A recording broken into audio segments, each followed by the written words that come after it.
Watch this. I was making the point, what's gonna make me lead off into it. But when I say, when you see people like Elon Musk, Steve Jobs, Jeff Bezos, you don't see dripping with masculinity. No. Okay, now, but when you saw Andrew Tate pull his shirt off, do this and that, talk about a car, think about it. They don't do that. Right. You saw masculinity, and he could fight. Right. So the world went against Andrew Tate. Right. The world ain't against them, and these guys are that. And there's nobody that kids was standing up saying, "I want to be Andrew Tate." Nobody was standing up saying, "I want to be Elon Musk or Steve Jobs." Right. So that thing about the masculinity, and I've fought that in my life because I was raised by a woman. Yeah. What? Oh, go ahead. No. I'm just trying to make. When I saw Woody, I saw a clown. Yeah. On all cylinders, bro. Yeah. Because when you bring up Jeff Bezos, Steve Jobs, what's the other guy? Elon Musk. Yeah. I see masculinity not in the sense of like an Andrew Tate, because I think. But that's not when you think. Okay, that 007. Yeah. 007 is a fictional character, supposed to have been highly intelligent. Yeah. Drinker. He was the smoke. He was a boy. He was a man. Yeah. Okay, that's what Andrew Tate was. Andrew Tate smoked cigars, but you don't see. They're movers and shakers of our lives. Yeah, bro. and so that's what I was gonna say. I think manhood, in my opinion, is just about competition. So even masculinity to me is like competitive. Just because they don't go work out, don't mean they not competitive in their industries. And I think for them to get to those levels, like if you read a Jeff Bezos, cutthroat. Didn't nobody like working for him. No, he cut through. If you just think on it, and yeah, he cut through. I mean, that's the masculine. I look at that. That's the masculine aspect of him. He the nerd, the geek, but shit, he trying to make his company as efficient as possible. He trying to beat out Walmart. He beat out the bookstore. He want to be the everything store online, and he's working well towards that. He done changed the landscape of America. Yeah, that's masculinity. That's manhood. But you always got to understand this, though, Eric. How does Captain America look? Right. How does Tony Stark look? Yeah. I mean, those fictional characters, but yeah, in our minds, yeah, what do they look like? Right. And I'm with you. I like me and you do push up. You like Jerron? No. I'm okay, but I have to respect you, the man. You still a man. Right, Napoleon. If you look at Napoleon, I think he was 5'7" or something. But what did he do? He made Europe unified to beat him down. He made Europe right.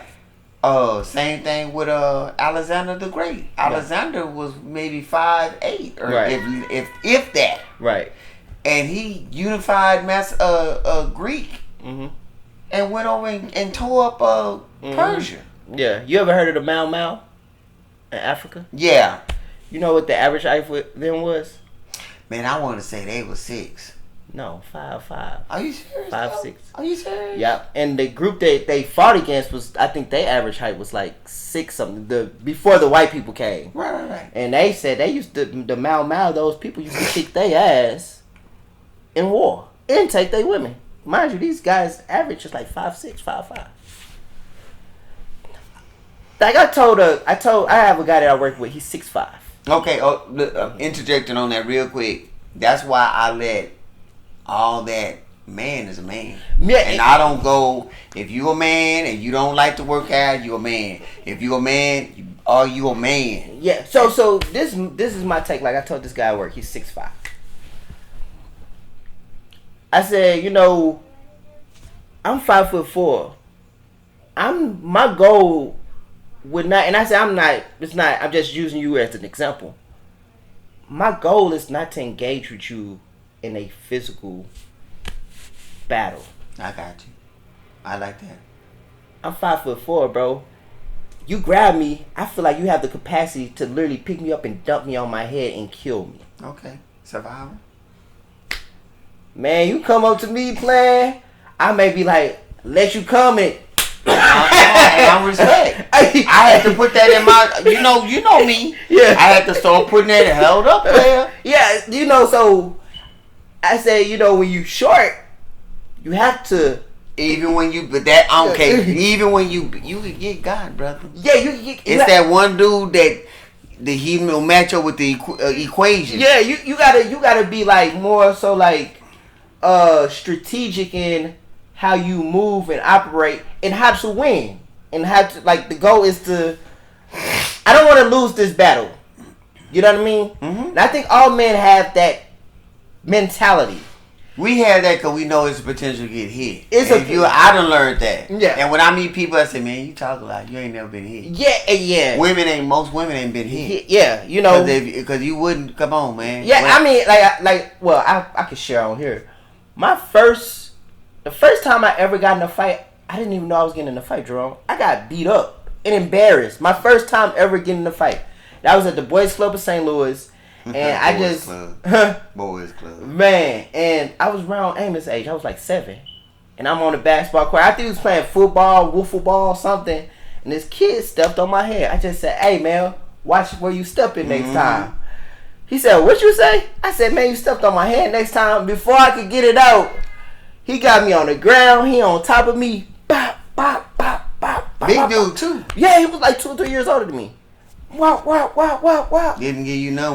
I ain't get a chance. I was trying to kick, turn and twist it. Come on. And I just got beat up and just dominated in front of everybody in the gym. And nobody stopped him. No. So then when it was over, I get up. And it was kids that would watch us. One kid was like maybe 14 years old. He works at the Shell gas station in my neighborhood, my old neighborhood as a kid. So I get up and I'm walking out. And this dude say, you just got your ass whooped. And everybody saw me. I walked out. It was like walk of shame. No. And that was and I walked out. I left. When I got out, I started crying in front of my best friend. Got home. I cried to my mom. Mom said, hey, what you crying for? She like, did you fight back? She said, I was like, what you mean like fight back? I was like, yeah, of course. I mean, the dude hadn't pinned down. All I could do was... I had no other choice but to fight back. I'm going to ask you this, though. Mm-hmm. Respectfully. Because, like I said, you know me personally. Mm-hmm. Blah, blah, blah. That didn't start you on no kind of weightlifting, push-up, nothing like that? Nah, that didn't really... It didn't really, like... It made me think of... Sometimes, maybe... Because I thought about it, like... Maybe I said something in the wrong way. Maybe... I just looked at it like... Why? Why did I get hit? But in hindsight, I look at it too like it was a good teaching moment for me because it was like kind of like you gotta watch what you say, you gotta be on guard, and you gotta maneuver. You don't want to get done like that ever again. No. You know what I mean? And when I've had fight, I've typically been the aggressor after that, and I think I've been the aggressor because. You already knew that how it's gonna come down. Yeah, you know what I'm saying? I've typically been the aggressor. And I'm not even like a fighter all the time, but I'm just saying like if I was going to engage in a fight, I was going to throw the first punch. I didn't want nobody to ever just blindside me like that because I totally didn't expect to get my ass whooped. When I got, and I can't think of the first time. I like that you can think of the first time. Yeah, I remember that. No, it's been a lot of defeats, and then when it just came to me, like kind of like a Bruce Lee situation, that's the way I can reference in my mind. Is that, man, you gotta get stronger, bro. You gotta go, and I didn't even understand because I could always naturally kind of wrestle a little bit, right. So I wrestled my cousin, son, and we playing, right. And then the next time he saw me, did his stuff. Yeah, boy, I couldn't handle nothing. That bull was everywhere. And when I really kind of like started seeing it was in high school, and I noticed that if you stood your ground, even the biggest dude, They wasn't they because they was used to you folding, and then if you had anything on you, Yeah. a little bit in your tank, and then the gas out effect. Mhm. I went through all them phases that I had to learn. Yeah. You know, how to fight for myself. Right. And this is where we could get away with still not having to have a weapon. Right. And like you say, then the other thing is too, you had to maneuver yourself because there's some people that will have a weapon. I'm talking about a knife too, because a knife will do damage too. Right. Yeah. We don't think about that. They know that in England. They took the guns away. Now they people now knives. Now they're trying to take knives away.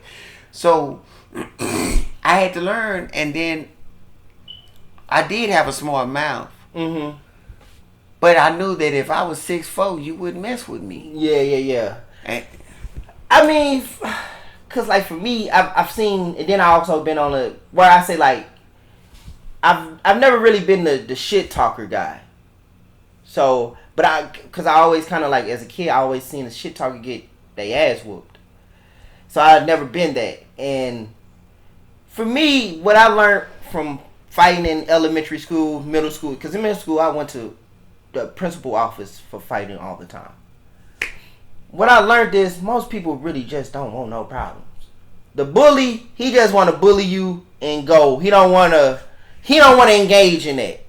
You know what I mean? mm-hmm. He just want to take it out of fight if he can do it. Yeah, he don't want to do that. You know, for me, it was just more so like maybe my family said I have a little bit of anger issues or whatever. You don't. I don't think so. You don't. But I can say when I was a kid, when you stand up for yourself, people tell you that. Yeah, and I would say like, you know, sometimes a kid would say something I didn't like, and I would, like I said, I learned from that first fight. Don't let nobody just get off on you. Be the aggressor. So you say something to me, or I felt it was going that way, I'm just firing.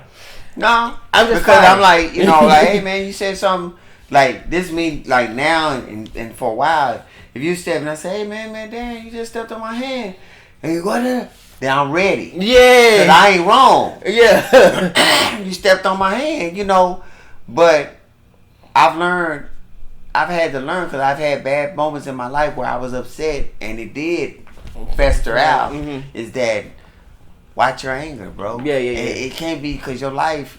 You have to look. You don't have American Express Platinum, but your life is worth more than that. Right. So you have to say, man, my life is platinum, bro. Yeah. So I can't mess off my life trying to prove something. And you have to preach. I always tell people, you have to learn to preach to yourself. Man, you do.